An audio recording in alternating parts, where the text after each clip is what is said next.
What is good, guys? Welcome back to Team COG versus Locals here, guys, and we're coming at you here with another post-commentary local video. This is all my matches from Friday Night Locals. I took Nekroz, if you guys couldn't tell by the thumbnail, and I've been waiting for this deck for quite a while. There's some minor misplays that happen, but are, corrected, so do keep that in mind. Starting off our turn here with Nadir's Servant, which is one of the... It's an insane card, dude. I feel like this is, staple, unless you're playing, the Necros YuGiOh, but, I tried to play my decks as pure as possible, unless, you absolutely have to play with these other engines. But we're going to send the Garuda to search out the Ecclesia, draw a card, and, yeah, so please remember, if you guys enjoy this content, hit that subscribe button, ding that notification bell, and if you guys want to really help support the channel, hit that join button, get perks and rewards. Actually, if you guys don't know the way that I used to have a store, that you guys go play playmats at. I commission artists to do playmats, but eventually my distributor went ghost on me, so now you can just go and become a member, get access to this unique Discord channel where you have access to, guess what, all these different type of artworks that you can go and get your playmats done with whoever you deserve to do. Pyramid, Imperium, Metamats, it's all up to you. So anyway, we're going to see the normal summon advance, one of the new cards, summoning out the older card, the Great Sorcerer, then using a Rebear to tribute the Great Sorcerer to send the Divine Mirror. Great Sorcerer is going to trigger, since it was tributed, to search us out YuGiOh. I have access to, it looks like Fleur-de-Lis and Maximus in my hand. So, that's kind of crazy. Using Divine Mirror to banish itself and the Great Sorcerer to go ahead and search out that Necroz cycle. And this deck is so complex, man. I'm actually pretty pumped. Given, if you guys notice, he dropped Walrus there earlier, and he's only getting one draw. This deck really plays around, all the Mulchummies pretty well. And I feel like you're able to pivot and play around the Mulchummies.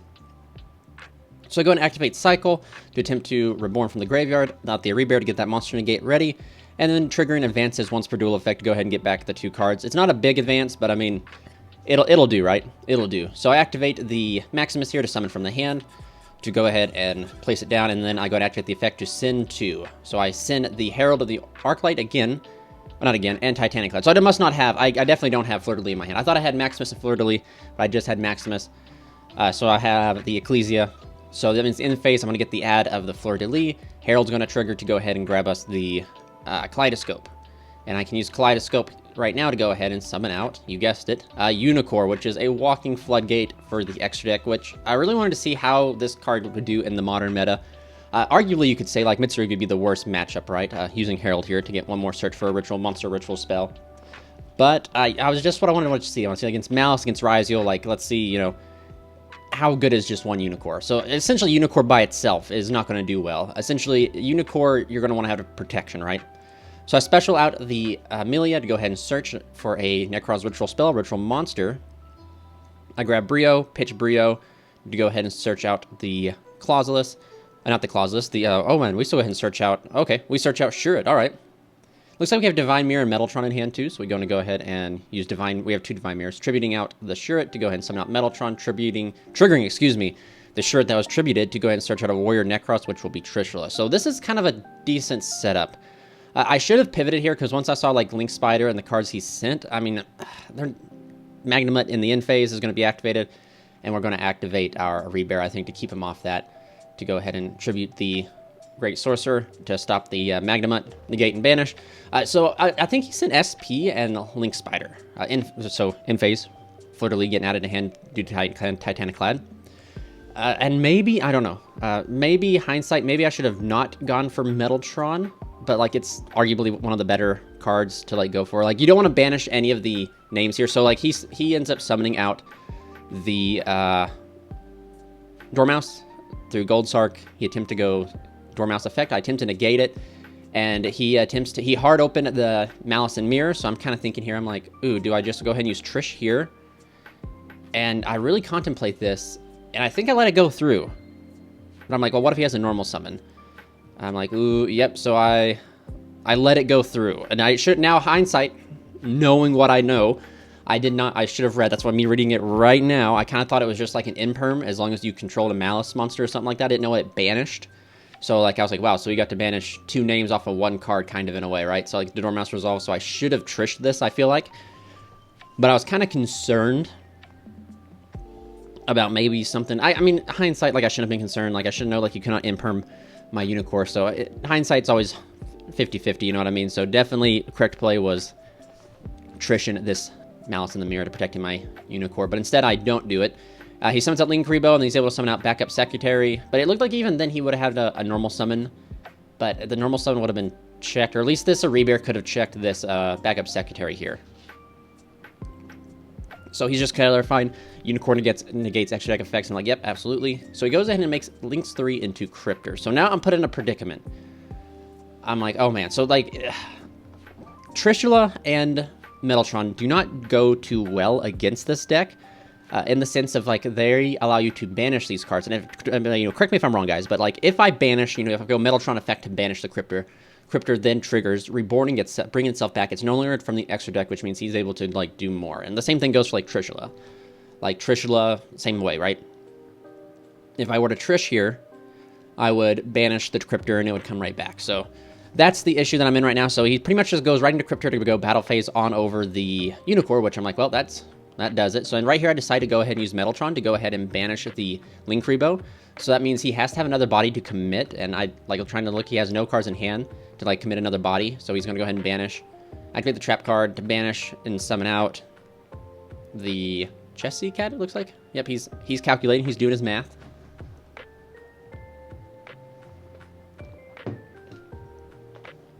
So then the Cryptor comes back.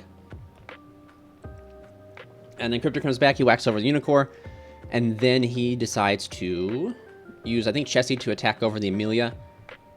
He can't attack over the Maximus, which is good for me, so that means Fleur de Lis in my hand's going to stay. So I'm just kind of contemplating, like, man, do I Trish here? And arguably, I'm thinking, yeah, I should have probably... he has no card in hand, never mind. So that's what I'm like, okay, so I don't want to Trish here because Trish is, like, old school. So he goes into the Splash Mage, and then on Splash Mage effect, I activate the Fleur de Lis to summon itself and imperm the Splash Mage, ending his turn. In phase, Metaltron comes back, SP on crack, and then we have Trish plus... I'm trying to see what I drew for turn. I had to speed these videos up quite a bit. I drew BLMM. Okay, so we're off to the races. This is what makes this deck kind of insane, is how consistent it is. He's going to go ahead and activate the Trap card to go ahead and add back the White Rabbit, I believe is what it was. But you know what? Now he has like, or I think it was Hair. I think he adds back Hair, and that's kind of what keeps me from Trishing him, actually. Because I think that comes across my mind. But if the card in his hand leaves, I can't, Trish doesn't resolve. So I go BLMM effect BLMM to go ahead, and I think I search out another Unicorn. Search out Unicorn, and I think I use Unicorn in hand. Is that? Nope, I use Divine Mirror. Okay, yep, Divine Mirror banishing itself and the Rebear. Okay, to go ahead and add a ritual spell. Divine Mirror was such a good addition to the deck, man. Like, being able to get rid to banish while having monsters is, like, so needed. So I add the Mirror. I pitch Unicorn to add back Shuret. See here, I go Divine Mirror. If you use the full tribute for Shuret to summon out a Rebear. So I have a monster negate live again. And then I can go ahead and use Shuret effect to search out a Warrior Necros. I go ahead and search out the Clausulus. And I think I can just go Mirror into Mirror. So I activate the Maximus to go ahead and send two. I send Toad and the Intis to pop the Splash Mage. Toad to reoccur me back the Unicorn. Yep, so we get back the Unicorn. And then we switch to attack. We go ahead and activate Mirror, banishing the Amelia to summon out Unicorn from grave. And then he attempts to go Hair, and we're just going to negate that with the Rebear, negate and banish. And then Hair just adds it back to hand. So I'm like, yeah, that's fine. And then we'll just go ahead and declare for game right here. Of course, like the Maximus and stuff would be getting the boost from Fleur de Lis, so they'd be 25 and I think 2,000 on top of that. So now we get to go second, and I draw my opening hand, and it is Fleur de Lis. There's really no non-engine in it, so I got to literally sit through a Malice cutscene here and hope that maybe I can break the board with the cards I got. But that's the one thing I've noticed about Nekroz, and as you guys will see in like the deck profile and stuff, like I don't think hand traps are the way to go with the deck. And that kind of hurts me because I have always been a valid person of always playing like Ash and Imperm. But I just don't think it's the way. I think that the deck has just not enough space to justify it. And what I mean by that is you only have like 12 to 9 spaces, and if you're drawing like Ashes and Imperms, you got to draw them like together in order to make an impact against like the meta today. So you'd rather like draw like cards like Ultimate Slayer, or draw cards like I think it's a Gordion Slicer or something I'm testing. I don't know if it's that good, but Gordion Slicer like allows you to like banish the cards from your hand, and then you can like advance to add them back when you tribute for advance. So like there's some synergy there with Gordion Slicer to like multiple board wipe. But I've been thinking about testing main decking Sales Ban, because even going first, you just use it called Droll and Lockbird, right? Droll and Lockbird, you're good. You try to play without, you know, the Silver Bullet hitting you. The deck can really play around like, you know, play around Imperm. Ash can play around the Nibiru and stuff. So like Droll's really just like the Silver Bullet that you want to like call. And then going second, you can use it very proactively in calling like, you know, a certain card name, and then they can't use it. So it allows you to play around certain things that way. You know, going second, Salesman, call Detonator. Okay, they can't really, or even if you want to, you can call Cross, you know. Call the Cross if you're really scared of Cross over Detonator, but Detonator's just kind of crazy. So call Detonator, cool. They can chain it there to pop the Salesman, but that's, you know, no value. And then even then, if they use like a Detonator to pop itself and like go to Graveyard and then have Eclipse Twins to bring it back, they can't use its effect for the rest of the turn. You can use it to call like the trap cards or the Mitsurugi Prayers, to call the Abakiri Mitsurugi, you know, like there's just a lot of utility with Salesman going second. Of course, there's stronger options when going second, but it's like a really flexible card. And that's how I like to think of it, is like I'd have it in the deck list for solely going first, but it does have that utility of when going second. Very much like Talents, right? Talents, in my opinion, is a going first card. That's how I've always used Talents, is that I want it to go first, then going second, I can side it out for something better, more high impact than Talents would be. But if I'm forced to go second because of the dice roll, Talents does have that utility of being able to steal monsters and draw into like other cards to extend through. So that's how I'm kind of viewing Sales Ban. I don't know, again, like I'm just gonna have to put together and test it. This is a part one of many versus local series with the Nekroz deck, because this deck has so much depth to it, and lines and particular pivots and stuff that, you know, like it's very, you can't master this deck in one locals, right? That's what I'm trying to say. And we see Droll and Lockbird touch down our arch enemy. So we fire off here Kaleidoscope. I was like, well, at least I can summon out Brio and spin the two extra deck monsters, right? So I'm like, surely if this goes, at least I can bounce back and then it'll be all right. But he impulses the Kaleidoscope, so Droll Impulse must be nice. So that kind of just cooks us right here. So I'm like, yeah, well, I can't do much there. That kind of just ends our turn, and I was like, yeah, might as well go on into that all-important game number 3. So game number 3, looks like I have Nadir's Servant, I have Fleur-de-Lis, and I have Unicorn and a Rebear. So he fires off with Frame 1 Lancia, which does kind of slow us down. But Lancia is like kind of like one of those, like, it's not a silver bullet, but it does kind of hurt us in a way. Like, it's clearly you can see it's going to hurt this Maximus, right? It's going to hurt this Nadir, because Nadir is going to grab us Maximus, and we can't summon Maximus. So, I mean, there's definitely, so hear me out. So there's definitely something I could have done. And it's just, I need to change my extra deck to be a little bit more fitting for it. So I go right here. I go Harrison Garua. Garua adds the Kalesia draw card, right? We draw into Brio, or Trishla. And then, so hear me out. We're going to go on a little tangent here on what we could have done. So we normal summon out the Advance summons out the Amelia, search, link off the Advance Amelia into that Magistus link one, special summon the Ecclesia search Maximus, so then my Fleur-de-Lis live in hand. So that's something we could have done, and then we could have potentially linked off into SP Little Knight, then we could have maybe summoned out a Rebear, so the end board would have been like Little Knight, a Rebear, Fleur-de-Lis. Just right now, just through the quick little thought that I'm going through. But we also have access to Unicorn. So that's also something else that I, you know, kind of keep in mind.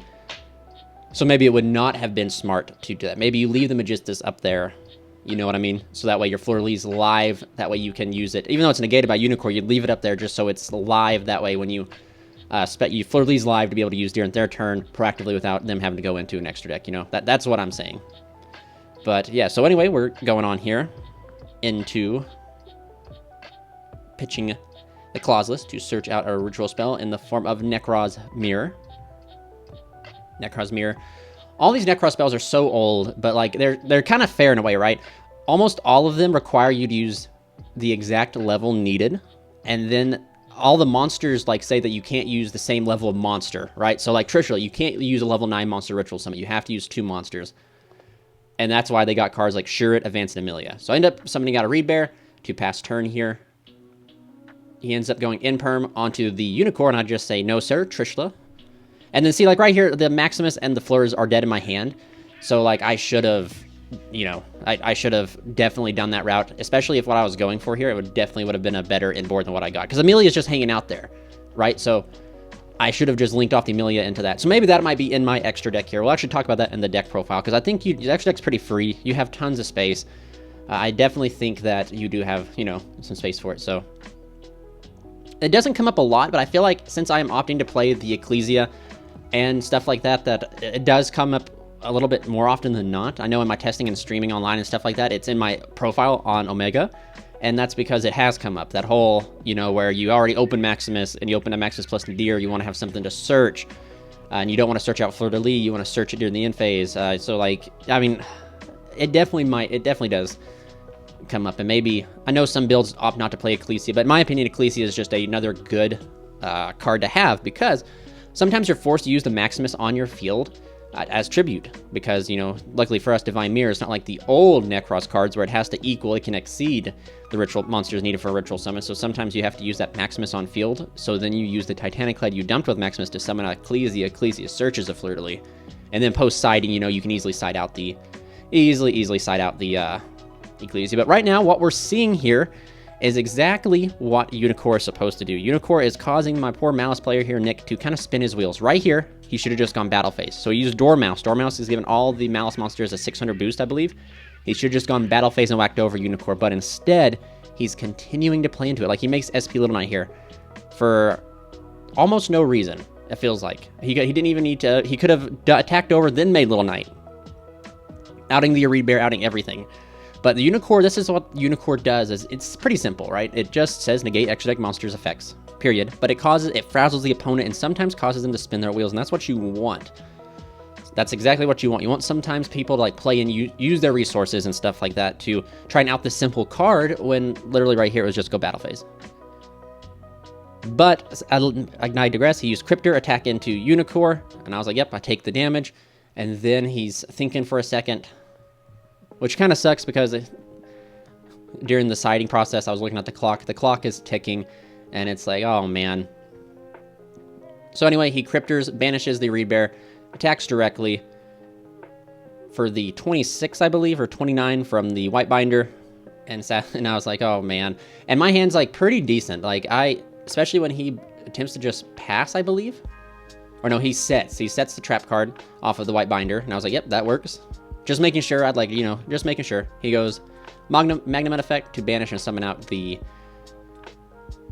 Magnum end phase search for the Magnum. I totally forgot what Magnum did besides summon. So he goes end phase, searches out the Geoswarm, and I'm like, okay, so we get to draw. I go ahead and cut. Draw into Divine Mirror, which is insane. So this is so good. So I end up using Kaleidoscope, banishing the YuGiOh and stuff to attempt to add.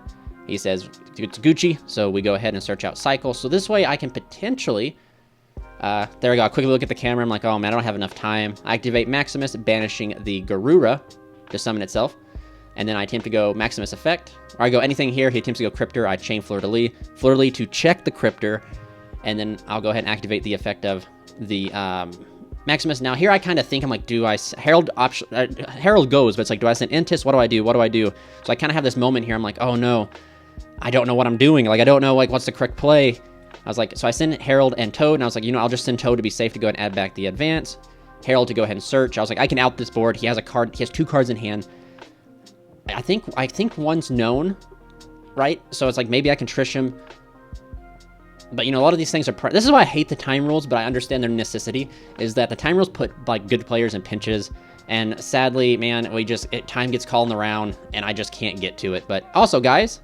Check out Dueling Guard right here. They have launched their new Grand Line collection. Use code COG to get 5% off. Huge fan of the product. I love their bags, to be honest with you. It's one of my favorite things. I've really liked it, actually. It's so compact and small, but here we go against round number 2 against White Forest. We start our turn with Brionac pitching. So I think this is the 2-card combo. There's a 2-card combo that gives you the best inboard you can get to. There is a slight misplay here, but we get to correct it and stuff like that. So it's Amelia plus Brio. We'll use Brio to add the Great Sorceress. We special summon out the Amelia to add a Reed Bear. We use a Reed Bear, attributing the Great Sorcerer and the Amelia to send 2 Necros cards from our deck to our graveyard. So we send Advance, and then we send Kaleidoscope. This combo is so crazy, man. There's got to be like other ways to get to this combo. and I just got to figure it out. It's a science, man. It's a puzzle that needs solved. And we have to send Kaleidoscope here. I don't know what I'm thinking. I'm trying to remember the combo. I'm like, oh god, I can't remember it. Then we use the Great Sorcerer to go ahead and search out our spellcaster, which is Unicore. I activate Unicore, add back Advance. I go Effect of Kaleidoscope. Let's see if I mess it up here. Hopefully I don't. It's Kaleidoscope, Effect, Banish it, and a Reed Bear. Yep, correct. Okay, I've practiced. I got the combo down now, but in the turn when I was doing this, I didn't know. But I end up searching out the Divine Mirror, normal summon Advance, Advance to summon out Shuret, and then we go ahead and go Shuret, or we use Divine Mirror on the Shuret to go ahead and tribute itself to summon out the Reed Bear, using as full tribute. Shuret effect to search a warrior, search Clauseless, we use Clauseless effect, ditching itself to search Cycle. Now here's where the misplay happens. I banish Divine Mirror and the Unicorn to search, but I forget the search. I'm supposed to search out Mirror here, and we catch it and we correct it. I use Cycle to reborn out the Clauseless, and then trigger the Advance to go ahead and search for all of the Advance to add back all those cards, which is the Unicorn and the Kaleidoscope to summon out, and I'm like, oh shoot, I was like, I just caught what I did. And I was like, this was supposed to add, and I completely forgot it, and I asked him, I was like, do you want to take it back? I was like, he's like, he don't care, he's like, it's locals, go ahead, I'd rather you play correctly. And you see later on, I was like, okay, now just clarifying, I was like, I banished the searches, but I didn't complete the whole effect. So I go ahead and activate the Necroz Mirror, banishing the Shuret from grave to go ahead and summon out the Metaltron, and this is the whole 2-card combo. You end on Unicorn, Clauseless, or Reed Bear, Metaltron. There is a slight pivot you can do. Instead of adding Metaltron, you can add Trishula, which kind of might be the way to go to protect your Unicorn from Infirm. So that way you can just safely protect from Infirm, and then, like, worst case scenario, you still Trish, right? You still Trish. And I think he draws for turn, and he's laughing because I think he drew Droll for turn. Which, if he Drolled us, we were kind of cooked. I ain't gonna lie, no cap. Droll just is the silver bullet of this deck. We would maybe hope to make Baguska. Find some way to make Baguska and pass. But he goes and normal summon Sylvie of the White Forest. We impermit. He goes and activates LZ, and I'm like, well, I will just go ahead and use a Reed Bear's effect to negate the LZ. Getting rid of this Fuwaros in my hand. And that's pretty... I think that's pretty good. We've kept him on some of his major pushes here. LZ's pretty good. He attempts to go ahead. He says, pass turn. I was like, well, I'm just going to go ahead and he just scoops it up. We go and go into game number 2, which is a pretty strong game here. I opened Fuwaros, which is, I guess, the only non-engine that I see, which I guess it is what it is. But again, another example of why I was talking about earlier in the video, possibly playing like board breakers, maybe. The non-engine is just so tight. So I activate Fuwaros, she goes. The Fuwaros sticks, which is like, oh, thank goodness, at least I'll get like 1 or 2 draws. But yeah, so it's definitely a, like, you have to play Fuwaros, I feel like, and then I think the correct way to go is to play board breakers. Just because if you're just playing Ash and Imperm, it's not worth it. And to even argue, like, if you're playing Ash Blossom, man, like I said, like, this deck plays around the Molchummy so well. Like, that's always the argument to play Ash Blossom, is the Ash, at least at bare minimum, can check the other opponent's Fuwaroses, right? Or the other opponent's Molchummies. So, like, you play around all the Molchummies, you're able to pivot around them so well that maybe, and it sounds so sacrilegious to say about not playing Ash Blossom, but we see him go into the big Diabell, which allows him to add back. He activates Deception, which then he sends the Vengeance. Vengeance is pretty powerful against this deck, so we'll see. I have Droll and Lockbird now in my hand, but I'm like, man, I kind of want to draw more cards to get into board breakers, not Droll. I don't want to Droll now and risk not, drawing into a board breaker. Hindsight, though, maybe Drolling was the correct play, right? Maybe Drolling was the right option to do, and it was just being greedy. And I really don't like Droll and the Molchummies together, because I feel like they put you in this predicament where you're forced, this awkward predicament, and I've always lived by, try to not put yourself in awkward predicaments. If you can avoid it, avoid it. And I didn't avoid it this time. So now I'm in this awkward predicament where do I Droll now in hopes that what I have in my hand, the engine in my hand, can beat it, or do I just try and hold out to hopefully draw into like a board breaker? And he summons out the Raslaga. Raslaga's going to go down to search, and he's still searching, and I get a draw. So it's like it's very teasing, right? So every time he summons, he searches, but I get a draw every time he summons because it's all mostly from the extra deck. So I'm like, oh man, maybe I'll draw into like one of my board breaker cards. And I'm like, please let me draw into a board breaker. But spoiler alert, I don't draw into a board breaker. So he summons out the Elzet, the Sinless one that counts as a sinful spoil card. The corrupted Elzet. Oh, he's checking his grave. I'm just hoping, man. I'm like, maybe he'll play into it just a little bit more. Because clearly I'm not, he's seen that I've not hand trapped him, so maybe he just thinks he's in the open. He just keeps playing. So he's thinking on what he's going to do next. Start looking at his extra deck. Probably seeing about summon out Sylvie. He needs to establish Sylvie. Like, even though, like, I don't really have anything, getting Sylvie established would be huge. He activates Hollowed, revealing the Sylvie, using that the quick play fusion spell from his hand. Summon out the Sylvie. I get another draw. Then he banishes the 2, the spell and trap, to summon out the Vengeance. Vengeance is insane. So he sets 2. And he ends up in phase, sets Deception. Like, all right, sweet, no problem. We go, and I was like, all right, well, let's see if I can out this board. I draw for turn. I draw, I think that was Ash Blossom. Yeah, so I draw Ash Blossom. I'm like, great. Thank goodness for Ash Blossom. So he activates D-Barrier, calling a Ritual, which at first you're like, oh no, we can't summon our rituals. But if you read D-Barrier, it says you cannot summon and you negate the effects on the field of rituals. Doesn't say anything about the hand effects. I'm like, oh, sweet. So I go BLMM effect. He goes Sylvie to negate BLMM. And just to double check, because I'm almost certain that is what the Dimensional Barrier says, is that it says in hand.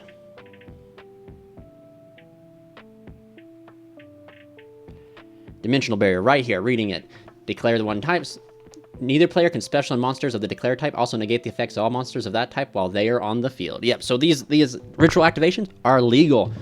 So I just got to try and, you know, my plan is, okay, well, I can't. I was like, in my mind, I'm like, well, what can I do? I was like, surely he won't let me, my advance won't stick, right? So I normal summon advance, use the effect. I'm like, surely it won't stick. Surely he'll negate it, he'll book a moon, he'll pop it, you know, something. But he lets it go. And I was like, okay, so summon out Amelia. I was like, surely Amelia won't stick. And I go Amelia effect to add. And he's reading. I was like, surely. So it sticks. So I'm like, okay, well, we're going to grab Valkyris. I didn't expect to make it this far. And I was like, surely on resolution, he'll pop it.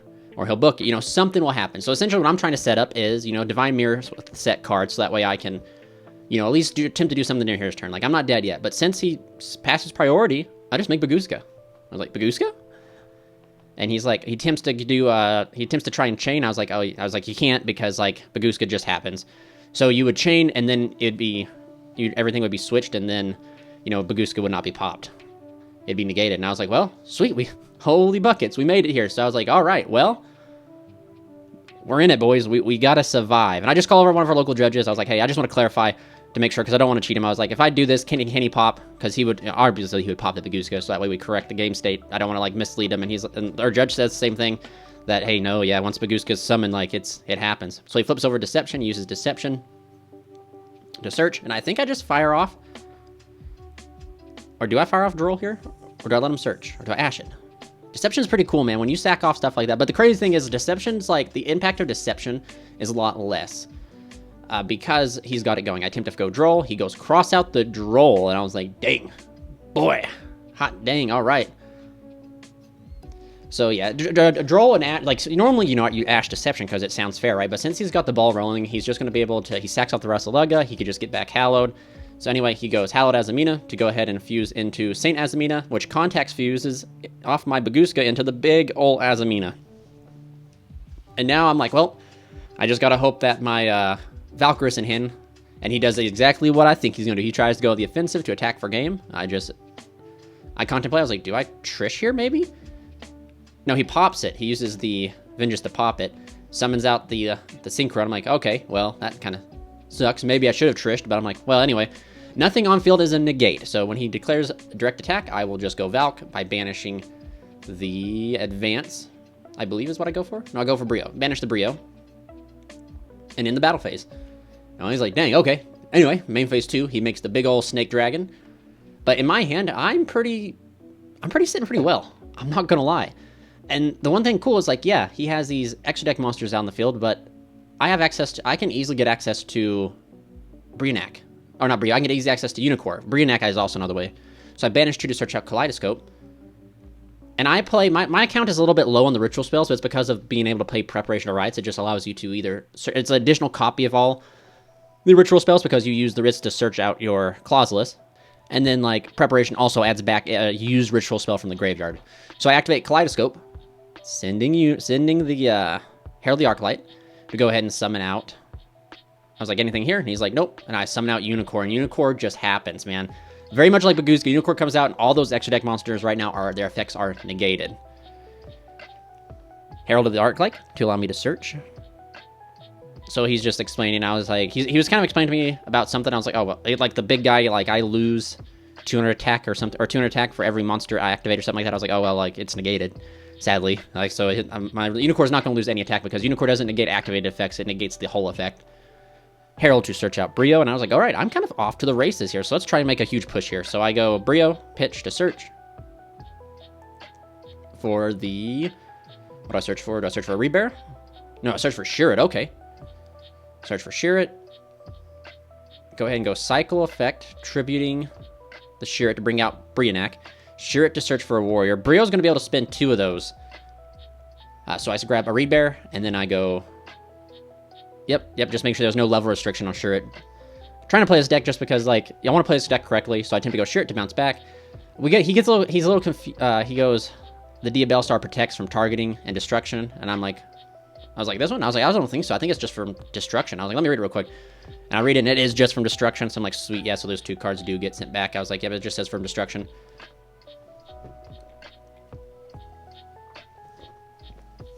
And then now, so I know he has the trap, but I was like, I gotta potentially force the trap. But I was like, I also gotta put on a big enough board to force the trap, right? So I normal summon out advance effect, hoping he's gonna fire it off any moment so I can still do something, but he's holding the trap for the bare minimum. So in Amelia adds me a ritual monster, ritual spell.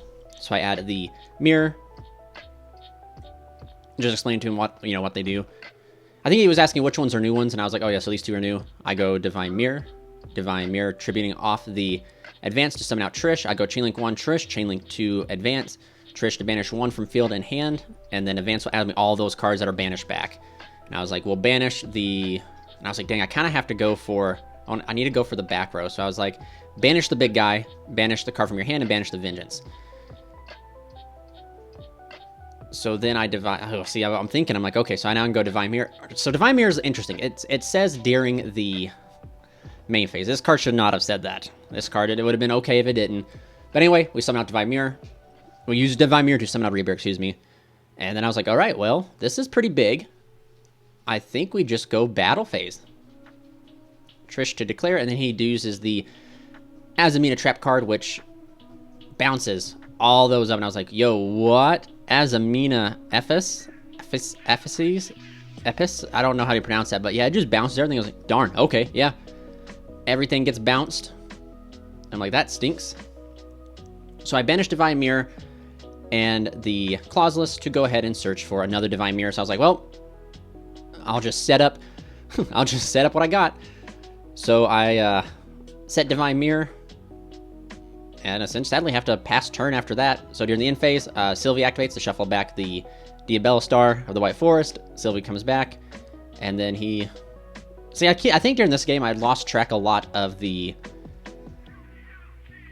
where he was placing stuff. So it sucks. I definitely should have paid better attention where things were placed. And I shouldn't have been scared of that set card, but for some reason I always get scared of like a set card they never activate. So like Deception to tribute off. I was like, what do you... Alright, yep, Deception's fine, tribute off. Whatever you need to tribute. I think he was just activating. He didn't use the effect yet. So then he goes Hallowed, and I was like, okay. And I go Chain Divine Mirror to that. Tribute the Great Sorcerer to summon out the Unicorn, which is going to be 23. Summons out that, which I think that Azamina is like 22 or something like that. 2000 maybe, to go ahead and search out. Use the Great Sorcerer to search out another Unicorn. And we're just sitting. We have Ash, Reedbear, Brio, and Valk. So he attempts to go battle phase, and I, of course, Valk it. And I was like, yep, we'll just Valk in the battle phase. And this is a grind game, man. This is something I did not think was going to happen. But it does. An intense grind game between White Forest because of... And this is why, at first, I wasn't even going to play Valkyris, guys. Like, I was like, yeah, Valk's not my favorite. I don't think it's necessary. And then literally this game, Valk's just pushing through and allowing me to literally stay at, like, a win, essentially. It's allowing me to, like, pull through and win. So I'm, like, thinking... My hand's kind of stacked, you know. I was like, all right, well, Brio effect. We'll just attempt to go again. You know, at first you don't succeed. We add Metaltron. And then, see, this is where I should have just paid attention on where things were set. I go ahead and activate... Ooh, what do I activate? I activate Metaltron in the Pendulum Scale. I'm like, all right. So how do I do this? I go BLMM, or no, I go YuGiOh effect to add back. Thinking what I add back. So clearly I put the Mellotron there because I have the ability to banish something from my graveyard, which it looks like I have a mirror in there, so I should be able to add back the Nekroz mirror. And then I think I go Nekroz mirror. He has no cards in hand, so Trish isn't necessary. I banish a Shirit to summon out... Oops, see, I almost summoned out Trish, and I was like, nope, not Trish. I was supposed to summon out a Rebear, triggering the Mellotron since the Nekroz monster was banished, and I get to banish the Deception. Finally getting rid of that card, so I was like, okay. So now, I'm sitting pretty good, I feel like. I guess I can go BLMM. However, I'm running out of steam, in the sense of that I've exhausted a lot of my ritual spells. So I gotta end this quick. So I gotta declare over Sylvie there. I gotta then use a Rebear to declare over something, a Rebear to declare over there. And then I think I just set the Imperm and pass turn. He draws for turn, or he checks his graveyard to make sure, right? And he's like, Sylvie effect, shuffle back. And I was like, yeah, that's a White Force card, go ahead. I was like, I just want to read it. I was like, oh, yep, I see White Force's name. Okay. All right. Well, Sylvie comes back. He attempts to Imperm the YuGiOh, and I just Trish it. Second time today, right? Well, this size, I Trished this. Second time, like, Trish has come up being able to, like, Imperm. So he uses the Hallow to put back. He attacks over YuGiOh, and I'm like, yep, that goes. So it's a Rebear to Dream. This is why, dude, this is why Rebear is one of my favorite Necros monster. A Rebear always holding the line, man. So we have Imperm action a Rebear, and a Rebear can at least essentially negate something by attributing himself. I have BLMM in hand for some form of follow-up. And I'm just saying, like, yeah, I'm just explaining to him because he asked again. I was like, yep, negate and banish. So then he was asking, wait a minute, so how was that banished? I was like, oh, because of Mellotron. He just, forgot. And I was like, yep, Mellotron, whenever a Necros card gets banished, it allows me to banish a spell and trap. He goes into the big guy, sets a card. I'm surprised he didn't use it here, which, of course, I had the answer for it. So, because I guess, Rebear and Imperm sitting there. He goes D-Barrier, call Ritual. I go Imperm, targeting the Synchro to go ahead. So I was like, so maybe he'll be forced to use the Ritual, and I can just negate it. But I go BLMM effect to go ahead and search out. It has to be advance. Normal advance. No effective advance because I'm out, but activate to special summon Amelia, and we just go on into round number 3. Round number 3 was against DDD. Easiest heal of my life. The glare was terrible, so we'll just go on into round number 4. It wasn't even worth it because you couldn't see none of the cards on the field, guys. So round number 4 is against Mitsurugi. I think it was Mitsurugi Ogdatic because I saw some Ogdatics. I do remember him mentioning something. He was using a list from like a top with Evolsars or something like that, the Evolsars. But we fire off the Dear Servant. It goes, no droll, thank goodness. We are very fortunate to dodge a droll a lot here. Getting a draw, using BLMM to search. So BLMM is going to grab us, I think, advance. Do I have? I think I have. Yeah, I think I already have. No, I search advance. Okay. I was trying to get a glimpse of my hand here. The only bad thing about these videos is in order to keep the video like under like an hour or close to an hour is that I have to speed these up, and sometimes like it goes so fast you miss certain things. So I'm thinking, I was like, what do I summon? How do I do this? And I was in my mind, I was like, okay, so I can't really summon YuGiOh because he's on Mitsurugi. YuGiOh is pretty much useless against this deck unless it's Ryzeal, but I have a feeling he's not on Ryzeal because I remember him saying he was on Ryzeal. So I was like, what inboard can I even put up that will allow me to like play against Mitsurugi? I was like, clearly a Rebear, Mellotron, and Trish are my best options because a Rebear can negate the monster. Mellotron is literally SP Little Knight, and then Trishing the opponent, getting those like one of names out of rotation. So I end up going Divine Mirror, summon back, search out Cycle, Cycle to bring back a Rebear, add back the banished cards, Clauseless effect to pitch the. He's just asking what a Rebear is, and I'm just telling him the full effect of Rebear. I don't like people who only tell like certain effects. They don't tell you the whole effect. So I go Kaleidoscope, summon out. So I go YuGiOh anyway. Okay, well, all right, chap. Guess that's what we're doing. Well, I guess I was like, maybe this was the only way I could do it. I was like, maybe YuGiOh plus this keeps them off feral imps. So like sometimes like they have to. But I think I grab Mellotron. Yep, Mellotron. Looking at my hand. Oh yeah. So I totally forgot. I used it in a Dear Servant. So I get access to this. I activate the effect of Maximus, summon itself, and use its effect. I'm going to go ahead and send Herald and then Tribrigade Ferrijit. I'll go Chainlink 1, Chainlink 2. I get to draw. And I drew on Amelia, put back the Amelia. And I was just making sure it goes to the bottom of the deck. And then I get to search for... I think I go for Mirror. Yeah, okay. I go for Mirror. Okay. go for mirror. So I can go ahead and summon out the... Yeah, so mirror. So I'm just counting the stars. I'm like, okay, so I can mirror. Because I remembered mirror was exactly the level. So I banished BLMM and Clauseless to summon out Metaltron. I set in perm and... So this is kind of cool, right? I didn't see this notice, but I actually have the mirror set so that I can do... Oh, but here comes the rock. But we are able to check that with the Rebear since I tried to Elite Phase. But what's cool is that since I have Divine Mirror set, I can summon out Clauseless and or Brionac if needed. So that's just kind of a cool little setup. Clauseless is another form of disruption in the extra deck, so if he's able to, you know, solve the Unicorn, I can at least bring out Clauseless. So he starts his turn by normal summon the Mitsurugi, the level 4 here. That's not Saji. So I'm going to pull up the Mitsurugi cards here so that I can give you guys the appropriate names. He searches out the good one, the Habakiri no Mitsurugi. I decide to negate the Habakiri no Mitsurugi with a Rebear. This time attempting so I don't want to lose anything. So I tribute the Rebear, hoping he doesn't have call by, but that is enough. So we go on to game number 2. Game number 2, I'm just looking through my extra deck. I was like, yep, don't have a lot, so draw nothing, but look at this, a handful of blue cards, man. And I'm like, man, gosh darn it. No non-engine again. Where's my non-engine? But I guess you just gotta hope that your engine is stronger. Hopefully this hand is like a V8 equivalent to an engine, so I can plow through whatever he sets up. But he goes prayers in the draw phase. Searching Saji to go ahead and I would give him a search for a spell. He reveres the Habakiri no Mitsurugi to go ahead and summon out the... Oh, that one is Mitsurugi no Armasa. I'm not even gonna... Mikoto Armasa. Searching my monster. Our hand is, again, this is the second time it's happened. This is where, like I said, I think that you do. Because without a doubt, I bet you my next card is going to be the non-engine. Like a hand trap. So, like, I do think... Given, like... So if I'm thinking about it, right?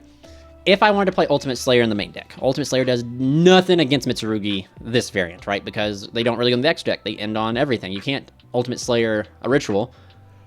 Unless you can, but I don't think you can. So that way, then like my other non-engine has to be good. So Salesman potentially would be like a good going second card. You know, Salesman call the Mitsurugi prayers, calling the Mitsurugi no Mitsurugi, the Murakumo no Mitsurugi, you know, calling that would be pretty good.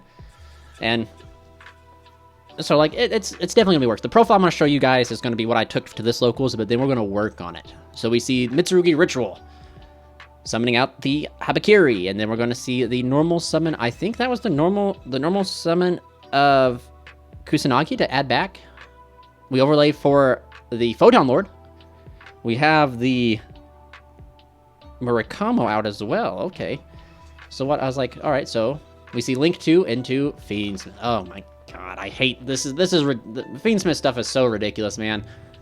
Just let every deck that can put 2 bodies on. It's just the same old thing, man. Everyone's getting so tired of it. And I wish Konami would stop printing such generic stuff. And sadly, I feel like the Mitsurugi kind of has fallen in that line. They've fallen in the line of such genericness that it's like almost every deck is playing Mitsurugi because if you can play it, you can play it. You know, there's no type of restrictions, and if they are, they're very subtle. They're very small. It's like the Ryziel restrictions, you know, very subtle. Like they don't come up. So we attempt to go BLMM here to search. Now looking at my hand, and I'm kind of thinking, I was like, I think I see a line. I kind of like lose sight of it. So we search for the Amelia. I'm like, man, do I really search for Amelia? I think it 100% should have been Amelia. Looking back at it, if I don't grab Amelia, that's what I should get. But in my mind, I'm also like, oh, wait a minute. I can potentially turn off his board by getting... Here we go for Rebear. So we don't even go for the correct card. Charles, you fool. You should have gone for Amelia, but it's okay. We attempt to go BLMM effect to search a ritual spell. And I think he does negate that. No, it goes. See this? So look right here. This right here. I mean, hindsight, if he knew that I added a Rebear, or if he knew that I added Unicorn, he maybe would have stopped it. But look, like right here, if these 2 searches would have gone, I could have literally gone, but so that's actually, never mind. I got to remember that the Caesar's out there, and Caesar's going to negate 2 of my summons. And yeah, so we're just trying to play through Caesar because Caesar can stop stuff. So I normal summon The advances effect to allow me to summon from deck. He attempts to Photon Lord, and I'm thinking, I was like, do I chain? I think I do it here. I think I actually have to do it here. I chained the mirror. Chain mirror. He negates it with the DDD High Wave King Caesar, which is okay because then I potentially can... Now looking back at the lines that I was going through, definitely there was different plays I could have done. Like, especially if I added Amelia and stuff like that. So I go Divine Mirror to attempt to search. I'm like looking at my hand, like Metaltron. He attempts to negate with the Hapakiri, or the the Murakumo. I just discard Trish. Search out Cycle, and I gotta play this so smart here. I go a Reed Bear effect to Tribute, to go ahead and get off the, yeah, so this is, yeah, I see what I'm doing. Rebear, tributing the advance to go ahead and send, and I know I have to send a ritual spell so that way I can banish it and search. I'm like thinking, which one do I send? Do I send the, look at my hand, I have Cycle, but that's the thing is that Cycle, all these old ritual spells, they have to equal the equal, levels that equal, and then the monsters that I'm trying to summon back, you can't just use one monster for, and you can't, so I was like, oh man, so I'm kind of caught here. There, you catch me. I look at the card real quick, and I look at Trish real quick, and I'm like, oh man, I can't do that. I was like, I can't. Trish requires me to use 2 monsters for summon, and then the ritual spell reminds me to use the exact level, and I'm like, darn. So I send Kaleidoscope, use Kaleidoscope, banishing. I'm just thinking, I was like, okay, what can I banish here? So I'm really in a tough predicament here, and that's where, like, as you guys see, I have an extra advance in my hand. Advance and Amelia only count for the full tribute while on field. They should have. 100% should have counted in hand, and they would have been, like I said, the Konami really restricted a lot of things in this deck, but I wonder if it was just straight out of fear of what they had. But we just wrap it up because I'd realized I can't do anything, so we just go into all-important game number 3, because the levels weren't adding up. So I look at my hand, I have Droll and Lockbird, okay. Prep, Brio. So I was like, okay, worst case scenario, if I throw this Brio and he drills me, I at least can summon out the, Amelia with the advance and make Baguska, and Droll and Prey, right? So anyway, we attempt to resolve this advance. He changes the Mulchummy. We summon out Amelia, but see, that's cool. I've got Mulchummy twice, as you guys can see this locals, and they only get 1 draw. So I summon out the Amelia. Amelia's effect to search, and I'm like, okay, so now, what do I add? What do I add here? It's like thinking, so I have Prep in hand, so I add Rebear. This is like the most, like, the streamlined combos that you can do here. I will make a combo video with Necros because I feel like this deck has a lot of combos that it can potentially do. So I go effect of the Rebear to go ahead and tribute the Amelia and tribute the Shirt in my hand to go ahead and send Unicorn and Divine Mirror. And then, of course, the Shirt's going to trigger, allow me to search out a Warrior, which I'm going to search out Clauseless. I attempt to go ahead and go Divine Mirror effect, banishing the Unicorn and itself to search for a ritual spell. We go ahead and search for the Cycle. We go ahead and, I think we just use Cycle to go ahead and summon out, because we want to establish a Rebear super as soon as this deck also beats Nib, which is wild. We do all the summoning, but like most of the time, our third or fourth summon is a Rebear. Anyway, again, advance activating, adding all those cards from my deck to my hand. Activate Clauseless, sending Clauseless to go ahead and search for our Kaleidoscope. Activate Kaleidoscope to go ahead and summon out the all-important Unicorn, which again, I don't know why, I don't know if there's particular lines I could have gone to like skip Unicorn, but that's something like you sometimes have to go for Unicorn because it gives you that search. So I search for Valkyris to give me that. I have everything in my hand right now. I was like, okay, I'm sitting pretty good. So I just go and get Valk to protect me from battle. Use Prep to go ahead and add back the unit, or add Unicorn, add back the Cycle. Then I just discard Unicorn to add back Shirt. So then it's pretty simple, right? But I have Droll in hand. I have a monster negate, and then I have the ability to Trish him. He goes Prayers, and I was like, yep, Prayers is good. Hindsight thinking, right? I was like, okay, thinking, I didn't want to give away too much, so I was like, oh wait, on Resolution of the Ab, I was like, he's doing this in the draw phase. So I was like, oh, so I gotta play it off like I don't have draw. I was like, oh yeah, because I was like, yeah, my quick play ritual can only activate during the main phase. Hopefully, I was like, I didn't just give away I have Droll. So he goes and adds the Mitsurugi Prayers. And I was like, on Resolution, as you see, I attempt to activate the Droll. And I quickly look at my ritual spell. I'm like, oh wait, nope. It's only during the main phase I can activate my ritual spell. I was like, God, I hope he doesn't read that I have the Droll after doing that horrible, like, showing of that I have Droll. So he normal summons out. That's an Ogdatic Nunu, I think. Ogdatic. I don't know. I'm not too familiar with these Ogdatic names. I think that's think it's Nunu. But we negate and banish it by sending off the Reed Bear. I don't want to use any of the cards in my hand. And it's kind of crazy that Reed Bear is a negate tributes for cost, other than not effect, because it doesn't trigger off any of the rituals then. It doesn't trigger off like Advance or Shurit or the Great Sorcerer. So he ends up dumping King, I think that's what, or he dumps Light, I believe. I think that one's Light, the one that a special summons to this card is in your graveyard, special one monster from their graveyard. Yeah, so he does a King. It's like, so he resolves King, I get a special one from my grave. I'll summon out the Amelia. And what's cool is I think, I'm not too sure, correct me if I'm wrong, but even though it negates as a, no, it's got, never mind. I was thinking, I can still use it as full tribute, but its effects are negated, so I can't use it as the full tribute. So I'm just waiting here. He goes, ritual effect. And I'm like, okay, checking my graveyard. He's just thinking. He uses the ritual out from the deck. God, I always forget, I cannot remember these like, their names just always confuse me. The Murakumo, which blows my board. I'm like, that's fine. I still have Trish sitting in hand along with Valk. And we're sitting good in time too, so I'm like, all right. We're doing pretty all right here. So he's thinking, he's contemplating. I think he decides to go for battle. And I look at my grave, I like kind of contemplate, and he swings and hits me for that. 32, believe it or not. Thank goodness the Reed Bear's bigger than this giant snake god. I contemplate it, and I was like, all right, yep, we're all right. I'll let him go battle, and then if he doesn't do anything in main phase 2, I'm just going to go Trish, essentially just Trish him. I have enough cards, so I'll just Trish him stuff. But he decides to he links. He's thinking, he's like, all right, so he's going to link 2, and he's going to go right into the Fiendsmith. Here comes Closed Moon, and I'm like, sweet. So on the Closed Moon, resolving Trish, baby. You have a card in hand, a card on field. I'm gonna do it, man. Trish is such an old but powerful card, so I'm gonna banish the Moon, banish one card in hand, and banish it from his graveyard, and that wraps it up, guys. Thank you guys so much for watching. Stay tuned, stay safe, stay healthy. Charles from Team COG, signing out.